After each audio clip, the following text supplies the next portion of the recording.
Dahil sa tinatawag na shareline, walang tigil ang ulan dito sa Visayas. Ngayon, makikita natin, ito yung kalagayan ngayon sa Barangay Liberty, Mayorga, Leyte. Sa tapat ng eskwelahan, elementary school, mas mataas yung tubig doon. Yung mga malalaking sasakyan nakakatawid naman.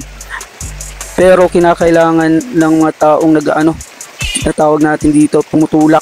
May mga tagatulak minsan kasi pag walang mga taong tumutulak sa mga sasakyan, tumitirik sa kalagitnaan ng baha. Kaya yung mga tao dito sa Barangay Liberty, yun yung parang pinagkakakitaan ngayon kasi binabayaran sila sa pagtutulak nila ng mga sasakyan. Yan. Lampas tuhod yung baha dyan.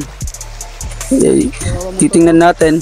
Yan yung kalagayan ngayon dito sa Barangay Liberty. At yung ilan naman ng mga motor, yung nagpupumilit na tumawid, nakapatay yung makina.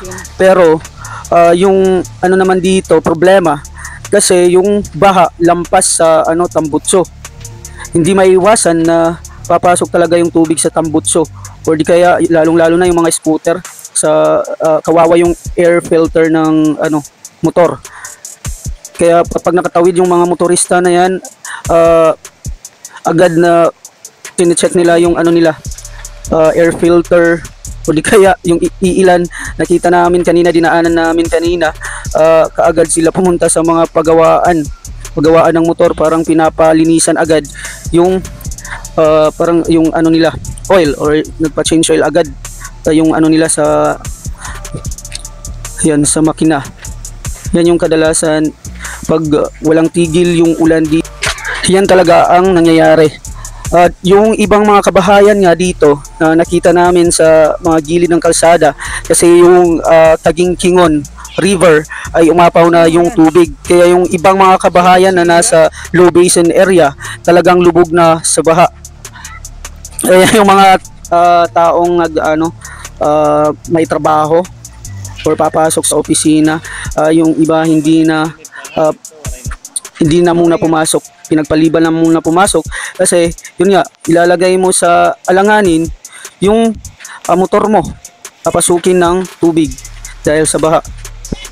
Kapag bumabaha mga ka-jobs, palagi yan dito sa Barangay Liberty, Mayorga, Leyte, at doon naman sa Barangay Union sa baba ng tulay, mabaha din. Yan yung makikita natin ngayon, yan yung baha sa baba ng tulay ng Barangay Union. Yan ay patungo sa Kali 14, Barangay Ormocay, Mayorga, Leyte, and Barangay Wilson. So kung makikita natin, hindi talaga siya passable na ng mga motor. Pero wala pa kaming nakikita dito na may mga sasakyan na parang tumawid dito sa baha. Kaya yun, yung mga tao dito, yung mga kabahayan, lubog na sa baha dito sa baba ng tulay ng Barangay Union. Kaya yung nakita ko naman yung mga barangay kagawad natin dito sa Barangay Union, nakaantabay sila, nasa tulay sila, nag-aabang kung may nangangailangan na ng tulong na magpa-evacuate. So wag mag-atubili yung mga mamamayan natin sa baba ng tulay ng Barangay Union. Kasi nakaantabay naman palagi yung mga natin, konsihal. Balik naman tayo dito, yon sa Barangay Liberty pa rin to. Kapag nagbabaha mga ka-jobs, yung palagi yan dito sa Barangay Liberty, then sa may Luna, tapos sa Dulag, Barangay Barbo ng Dulag. Yun yung palaging mataas palagi yung tubig kapag may baha. Kaya nahihirapan talaga tumawid yung mga motorista kapag ganitong mga panahon. Yung sitwasyon na to, kalagayan ngayon, kapag walang tigil yung ulan, baha talaga. Dito naman sa Barangay Santa Cruz, makikita natin na marami yung mga stranded na mga motorista. Kaya yung ibang mga van, hindi sila pinapayagan na ang kanilang opisina na tumawid sa baha. Kasi may narinig ako kanina doon, yung isang driver, tinawagan muna yung opisina nila. Kaya yun nga, pinababa na lang yung mga pasahero nila kasi hindi pinapayagan na tumawid talaga sa baha. Kasi yun nga, baka masira yung van. Yan lang muna yung ating ibabalita mga ka-jobs. So maya-maya mag-update tayo kasi Liberty sa Santa Cruz at sa baba ng tulay ang may mga baha ngayon. Pero dito sa tapat namin, medyo parang na yung tubig, papatawid. Yun lang mga ka-jobs. Thank you. Hope you follow, like, and share my contents.